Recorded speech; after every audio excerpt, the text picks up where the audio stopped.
Shri Swami Vivekananda mini મંદિર માધ્યમિક શાળા ભેસાણ ત્યાં જોબ કરું છું.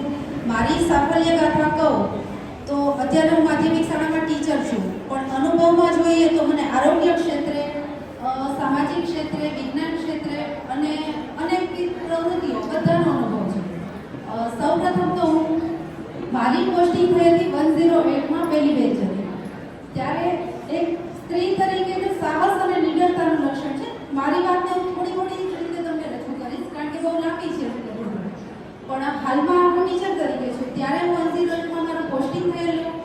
108ની પહેલી બેચ હતી અને વિસાવદર તાલુકો ત્યાં સરસ મજાની જોબ કરતી હતી. પણ એવે જ એક કેસ આવેલો અચાનક કે તમારે જવાનું છે જંગલમાં કેસ લેવા માટે. ત્યારે કોઈ સ્ત્રી ફોરેસ્ટ વિભાગમાં પણ જતી નથી. એવા સમયે કેસ આવ્યો અને લેવા ગઈ.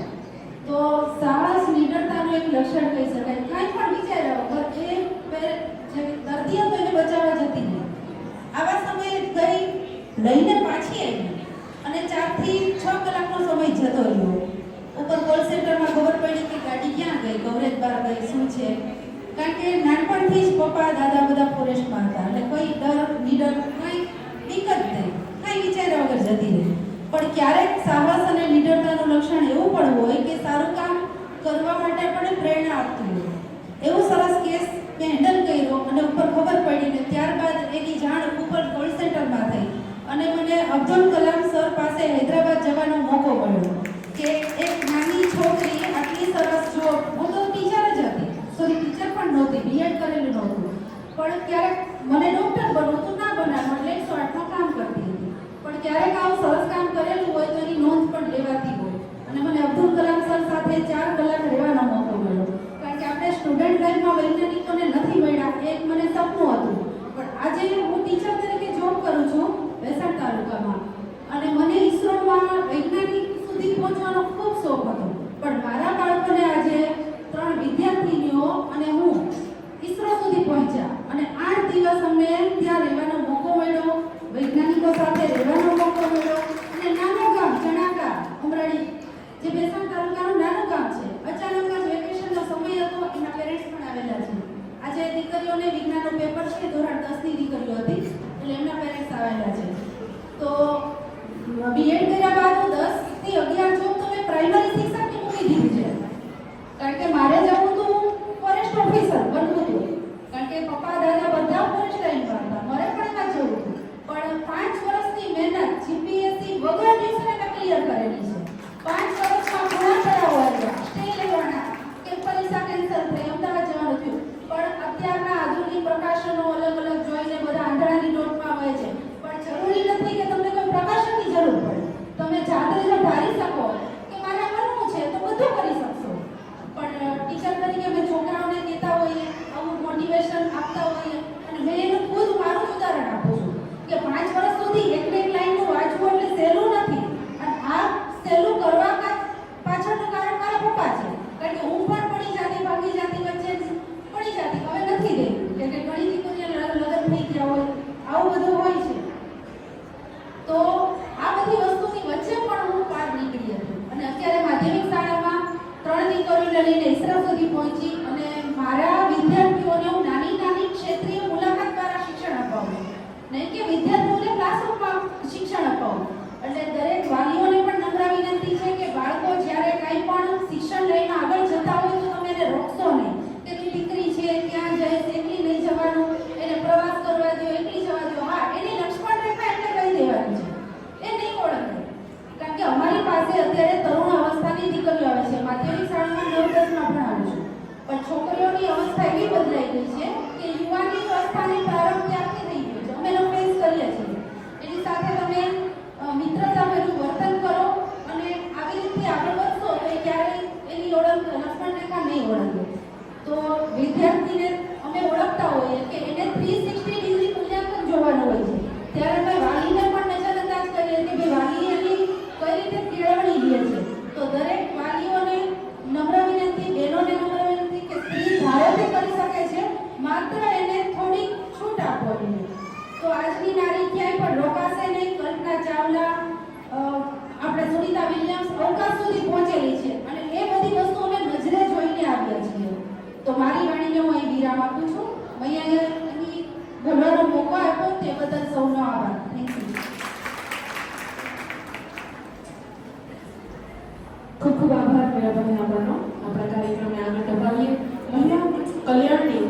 યોજનાઓના લાભાર્થીઓ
સ્કૂલમાં. બસ મારા વધારે વક્તા બોલવાના છે. મારી વાતને વિરામ કરું છું. વંદે માતરમ. જય જય ગરવી ગુજરાત. આજે માતાનો જયકારો કરવાનો છે અને આજે આ મહિલા દિન છે એ પ્રસંગે આપણે ભેગા થયા છીએ. અહીંયા ઘણી બધી બહેનો પણ છે અને ભાઈઓ પણ છે. જરા જોશથી જયકારો કરીએ. બોલો ભારત માતા કી જય. આજરોજ મહિલા અને બાળ કલ્યાણ વિભાગ દ્વારા અહીંયા 8 માર્ચ મહિલા દિન કે જે દર વર્ષે આપણે ઉજવીએ છીએ. આ પ્રસંગે ઉપસ્થિત જિલ્લા પંચાયતના પ્રમુખ શ્રી ધરેશભાઈ, બાળ આયોગ એના ચેરપર્સન છે બેન શ્રી ગીતાબેન માલવ, અમારા આઈસીડીએસ વિભાગના વડા શ્રી ચેતનભાઈ સોજિત્રા, અમારા બાળ કલ્યાણ સમિતિના સભ્ય છે અને અમારા પાર્ટીના પણ પૂર્વ પ્રમુખ છે મહિલા મોરચાના એવા કનકબેન વ્યાસ. અહીંયા ઘણા બહેનો પણ બેઠા છે. આ બાજુ એક એવી નારી શક્તિ બેઠી છે કે જેણે ઈસરો સુધીની સફર છે એ એના વિદ્યાર્થીઓને કરાવી છે એવા બેન શ્રી મીરાબેન, આ ધર્મેશભાઈ કે જેમની સાથે મારે આગલી ટર્મમાં પણ હું આરોગ્ય સમિતિની ચેરપર્સન હતી ત્યારે ધર્મેશભાઈ સાથે પણ અમારી વારંવાર મુલાકાત થતી હતી. અહીંયા જે મંચનું સફળ સંચાલન કરે છે અને આ બધો કાર્યક્રમ છે એનો એક ભાગ છે અને એ કાર્યક્રમ જે બહેનોએ અહીંયા કંડક્ટ કર્યો છે એવી મારી શક્તિ સ્વરૂપા બહેનો. અહીંયા ઘણી લખપતિ દીદીઓ પણ છે. મને ગર્વ થાય છે કે આ લખપતિ દીદી છે એણે આર્થિક ઉપાર્જન કરી અને એના કુટુંબનું ભરણ પોષણ કરવા માંડી છે. એવી ગીતાબેન માલવ, ચેરમેન શ્રી મહિલા અને બાળ વિભાગ, મહિલા અને બાળ વિભાગ જિલ્લા અધિકારી સોજિત્રા સાહેબ, ડૉક્ટર ધર્મેશભાઈ, બેન શ્રી પ્રજ્ઞાબેન, નેન્સીબેન, મંચ પર બિરાજમાન તમામ મહાનુભાવો, આ સંસ્થા સાથે જોડાયેલા તમામ બહેનો, કાર્યક્રમમાં પધારેલા તમામ બહેનો અને આજના લાભાર્થીઓ અને જેઓને સન્માનિત કરવામાં આવ્યા છે એવા બહેનોને હું આજે અભિનંદન આપું છું. કાર્યક્રમ હું 1 કલાકથી માણી રહ્યો છું. મને આનંદ થયો. અહીંયાથી બહેનોએ જુદી જુદી બાબતોમાં જે કામ કરી રહ્યા છે એની જે નફો કર્યો છે વર્ષ દરમિયાન જે બરકત મેળવી છે એની પણ વાતો સાંભળી, એના પ્રતિભાવો સાંભળ્યા, આનંદ થયો. આ દેશના વડાપ્રધાન નરેન્દ્રભાઈ મોદી એવું ઈચ્છી રહ્યા છે કે નારી છે એ પોતાના પગભર ઊભા થાય, બહેનો જે છે એ પોતાના પગભર ઊભા થઈને લોકોની સાથે કદમ મિલાવી શકે. એના ભાગરૂપે સરકારશ્રી આપણા માટે ખૂબ મહેનત કરે છે અને આપ સૌએ મોટી સંખ્યામાં ભાગ પણ લીધો. હવે કેટલાક બહેનોએ આ કાર્યક્રમને માણ્યો હશે. અહીંયાથી જે બહેનોએ જે ક્ષેત્રમાં પ્રગતિ કરી એની વાત પણ સાંભળી હશે અને અમુક બહેનોએ બિલકુલ નહીં સાંભળી હોય કે મોબાઈલમાં મતના છે અથવા તો એનો વિચાર બીજે ક્યાંક હશે, આમ કરેલું. અહીંયા જે માણવાને જાણવા આવ્યા છે એમાં વાતમાં ધ્યાન આપ્યું નહીં હોય એવા કેટલાય બહેનો હશે. નામ નથી દેવું, કોઈને ઉભા નથી કરવા. અમને મને જાત અનુભવ આવ્યો કે તમારા હું જિલ્લાનો પ્રમુખ છું, ગુજરાતના 32 પ્રમુખો છે એટલે અમને એકવાર સરકારે બોલાવ્યો અને સરકારની યોજનાઓની વાત કરી જુદી જુદી. તમે ગાડીમાં 5 પ્રમુખ ભેગા આવતા હતા તો 2 જણ મને કે કઈ યોજના આવેલી, તમે શું ધ્યાન આપ્યું ને? તમે મને ગાડીમાં પૂછો તો તમે 4 કલાકની તમારો સમય બરબાદ કર્યો, તમે આવ્યા જ ના હોત તો. તમે જ્યાં બેઠા છો, તમે જ્યાં જયમાં છો, તમે મીટિંગમાં તમે હાજરી પુરાવી છે અને તમે એક પણ યોજના મગજમાં ઉતારી નથી તો સમાજની અંદર તમે લોકોને શું કહેશો? કહેવાનો મતલબ સમજો છો? તમને અહીંયા આખા જિલ્લામાંથી તમને બહેનોને ખાસ કિસ્સામાં તમને બોલાવ્યા છે તો તમને સરકારશ્રીની જે યોજનાઓ છે, સરકાર બહેનો માટે શું કરવા ઈચ્છે છે એ તમે સમજ્યા હોય વાતને સારી રીતે, અમે જે વાત કરી તો તો તમે લોકોને કહેશો ને માતાઓ બહેનો તમે સમાજ જીવનના ઉત્થાન છો, તમારાથી સમાજ જીવન ઉજળો છે. આ નારી હમણાં બેને કીધું નારી તો નારાયણી નારી રત્નની પાણી, નારી વિના નર નીપજે જેઓની માં. શું કે શિવાજી મહારાજની માતા હે ને, એટલે કેવો દરજ્જો આપવામાં આવ્યો છે. એ નારી સાથે આપણે સરખાવવામાં આવે, ઝાંસીની રાણીની સાથે આપણે બહેનો, અને એ આપણા પૂર્વજો છે. એવું નહીં તમે તમારી જાતને ઓળખતા શીખો. તમે ભૂલી ગયા છો કે અમે હું છીએ. તમારી અંદર ઈશ્વરે બધી શક્તિઓ આપી છે. એ શક્તિઓને ખીલાવો. હમણાં ભૂખ લાગી ને, બધાને લાગી હશે, બધાને ભૂખ લાગી હશે. જે બી આપને પેટમાં ભૂખ લાગે એવી ભૂખ જે દિવસે તમને કંઈક કરી છૂટવાની લાગશે કે મારે મારા સમાજ માટે, મારે મારા પરિવાર માટે, મારા દેશ માટે, મારા જિલ્લા માટે, મારા ગામ માટે કંઈક કરીને બતાવવું છે, મારા બાળકો માટે કંઈક કરીને બતાવવું, એ પ્રકારની ભૂખ જે દિવસે તમને લાગશે તે દુનિયાની કોઈ તાકાત તમારી પ્રગતિને રોકી નહીં શકે એમ થશે. એટલે જાગો, ઉઠો, નવો ઇતિહાસ લખો. બહેનો, હજી એક આપણી દીકરી ઉપર શૂન્ય આકાશમાં હજી છે, કેટલા મહિનાથી. એની હિંમત તો જુઓ તમે. હમણાં જ હું તરણનો દરિયાના કુંડમાં છોકરીઓ સોરવાડથી સોમનાથ સુધી દરિયામાં તરીને ગયું. 35 દીકરીઓ, એની હું લીલી ઝંડી આપીને થોડાક સમય પહેલા આવ્યો. દીકરીઓનું સાહસ તો જો બહેનોનું. તમે કંઈક કરવા માંગતા હોય તો તમે બહાર નીકળો. માતાઓ બહેનો તમે કરી શકો. અમારે અહીંયા અમે બહેને કીધું કે 15 લાખ રૂપિયા સુધી અમારા મેંદડામાં અગરબત્તીનો બહેનો બિઝનેસ કરે છે, બરાબર છે. 3 કરોડ રૂપિયાનું વાર્ષિક મહિનાનું ટર્ન ઓવર છે. આખા ભારતની અંદર અગરબત્તીઓ જાય છે. એક બેન સારા આંગણવાડીની આપણી મેંદડાની બેન છે, થેપલા બનાવે સારા સરગવાના. અમારા ફાર્મ હાઉસ છે, સાસણમાં જેટલા મહેમાન આવે ને એને ઓર્ડર આપે, બેન કેટલા નથી થેપલા બનાવવા. એટલે આખા ઘરનો ખર્ચો એ બેન ઉપાડે. હમણાં એનું ઘર પ્લાસ્ટર લાગીને હમણાં ઘર બનેનું જોવા ગયો તો એ કે બે આ ભાયા થેપલામાંથી આ બધું કહેવાનો મતલબ બહેનો કાંઈક ધારો કરવું હોય તો છે. કાલે ક્યાં કીધી છે કરવું હોય તો ના ક્યાં પાડી હે ને, અને ન કરવું હોય તો સુવાની ક્યાં કોઈ ના પાડે હે. તમારો દિવસ આપણી વચ્ચેથી હમણાં રજા લઈને ગયા તેવા સ્ટેન્ડિંગ કમિટીના ચેરમેન શ્રી મધુબેન ઠક્કર, માનનીય ગીતાબેન માલમ, જેઓ બાળ કલ્યાણ સમિતિ જૂનાગઢના ચેરમેન છે તેઓ, તથા રવિન્દ્ર સાહેબ, તથા બાળ કલ્યાણ સમિતિના સભ્ય શ્રી કનકબેન વ્યાસ, વૈષ્ણવ મીરાબેન જેઓ ચણાકા સ્કૂલમાંથી પધારે છે, તેમજ આપણી વચ્ચે મહિલા બાળ વિકાસ વિભાગ જૂનાગઢના જુદા જુદા પ્રકલ્પો જેવા કે ICDS વિભાગ, મનેકવર, દરેક તાલુકામાંથી પધારેલ VMKના બહેનો તથા DHEW સ્ટાફ, OSC સેક્ટરનો સ્ટાફ તથા દરેક આપ સૌ આમંત્રિત બહેનો તથા બાળકો આજના આ કાર્યક્રમમાં ઉપસ્થિત રહેવા બદલ આપ સૌનો જિલ્લા વહીવટીતંત્ર તથા મહિલા બાળ વિકાસ વિભાગ તરફથી ખૂબ આભાર માનું છું. અસ્તુ. જય હિન્દ, જય ભારત.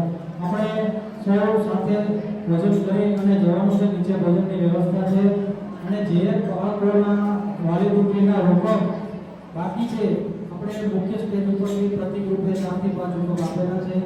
બાકીના બાર સ્ટેજ ઉપરથી બહાર ટેબલ ઉપરથી લેવાના છે. પછી જે બાળકો અનાથ બાળકો આવેલા છે એમને પણ શૈક્ષણિક કીટ આપવાની છે. એમની પણ શૈક્ષણિક કીટ જે નથી મળી એ બહાર ટેબલ ઉપરથી મેળવી અને સહી કરી અને મેળવી લેજો. અસ્તુ. જય હિન્દ, જય ભારત. આવી જાઓ. જવું છે આમ બે આજે બરોબર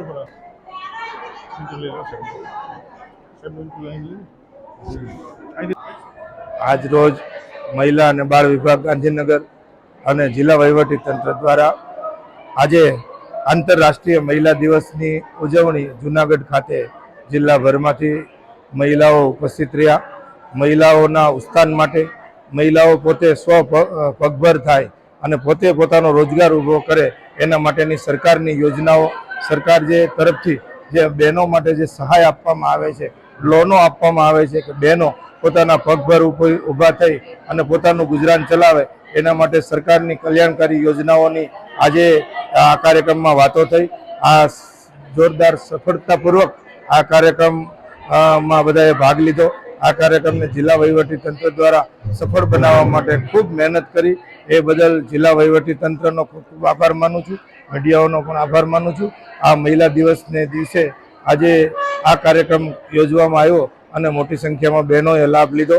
બહેનોએ પોતાની વાત પણ રજૂ કરી. જે બહેનો પોતે પોતાની રીતે મહેનત કરીને અલગ અલગ ક્ષેત્રની અંદર કમાઈ રહ્યા છે, 1 થી 12 લાખ રૂપિયા સુધી વર્ષની ઇન્કમ છે, એવા પણ બહેનો અહીંયા આવ્યા હતા અને એમાંના પ્રતિભાવો આપવામાં આવ્યા અને એ પ્રતિભાવોને કારણે બહેનોમાં ખૂબ જાગૃતતા આવી છે. એ બદલ આ કાર્યક્રમને ખૂબ વધાવીએ છીએ. જિલ્લા ગીતાબેન માલમ, ચેરમેન શ્રી જિલ્લા બાળ કલ્યાણ સમિતિ. આજરોજ આ 8 માર્ચે એટલે આંતરરાષ્ટ્રીય મહિલા દિન નિમિત્તે આજે જિલ્લા મહિલા અને બાળ વિભાગ તરફથી આ નારી દિવસ ઉજવવામાં આવેલ છે. તેમાં ખૂબ મોટી સંખ્યામાં બાળકીઓનું, લખપતિ દીદીઓનું અને જે મહિલા આર્થિક રીતે પગભર થયેલ છે તેનું સન્માન કરવામાં આવ્યું છે અને બહેનોને ખૂબ બધા આગેવાનો તરફથી ખૂબ સલાહ અને સૂચનો આપવામાં આવ્યા છે.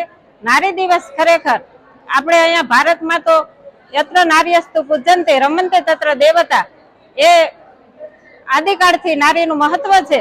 પરંતુ આજની તારીખે જ્યારે આંતરરાષ્ટ્રીય મહિલા દિન ઉજવવામાં આવે છે તેને અનુલક્ષીને આજે મહિલા અને બાળ વિભાગ તરફથી આજે આ ઉજવણી કરવામાં આવી છે. એના અધિકારીઓને ખૂબ ખૂબ ધન્યવાદ.